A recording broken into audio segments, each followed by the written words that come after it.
creation, there's usually a fall. Well, the next phrase is encapsulated in a nevertheless clause. Nevertheless forms a very interesting grammatical connection between, we'll call phrase C and phrase D. You'll notice it's a simple made-up word. Nevertheless could have just as easily been always the greater, but this is simpler. Nevertheless, there are a couple of simple ways to look at this. You could put a less than sign. C is always going to be less than D because D is nevertheless. It's always the greater. You always put the greatest emphasis over here on what follows. So it's as if this were a cause, but over here it's not an effect. It's actually a counter effect. It's not what you would have seen coming. It's not what you would normally anticipate.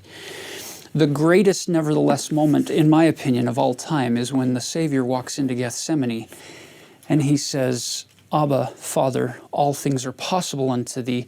Remove this cup from me. I don't want to do this anymore.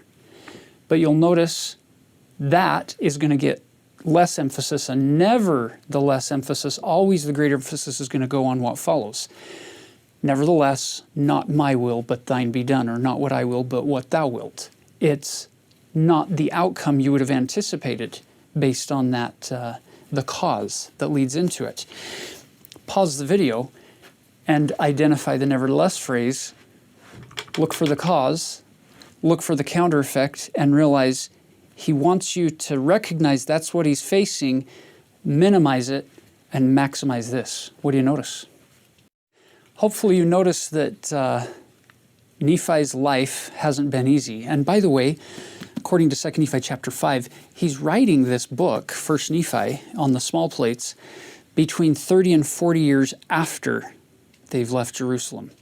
So it's been a long time, and now thinking back through the history, it has a little more context when Nephi says, having seen many afflictions in the course of my days. We could start listing what those many of those afflictions are. But he doesn't want you focusing on how hard his life has been. He wants the greater emphasis, nevertheless emphasis, to be on having been highly favored of the Lord. I don't know if Nephi could have said that, if his life had been a smooth sidewalk with a guardrail, with flowers and calm weather the whole time. I think he comes to know how good God is and how highly favored he is through a very, very stormy life and very difficult journeys through the wilderness and with his familial relationships. So we had a creation with a family, with parents, being taught, then having that agency, and then you get this fall, this difficult, mortal struggle, and then there's always going to be atonement. The last phrase is once again a therefore phrase. It's a phrase A and a phrase B. So pause the video and look for the therefore and identify what causes what to finish verse 1. Okay, you'll notice that he takes his counter effect from his second phrase, having been highly favored of the Lord, which then feeds in directly into the final phrase A, which is having had a great knowledge of the goodness and the mysteries of God. Because I know how good God is and how kind he's been to me, because of that, I'm going to make a record of my proceedings in my days. I don't want to be the only one who knows how good God is. I want everyone to know this. I want everybody to see the hand of God in my life, and if they can see it in my life, hopefully they'll be able to see it in their own.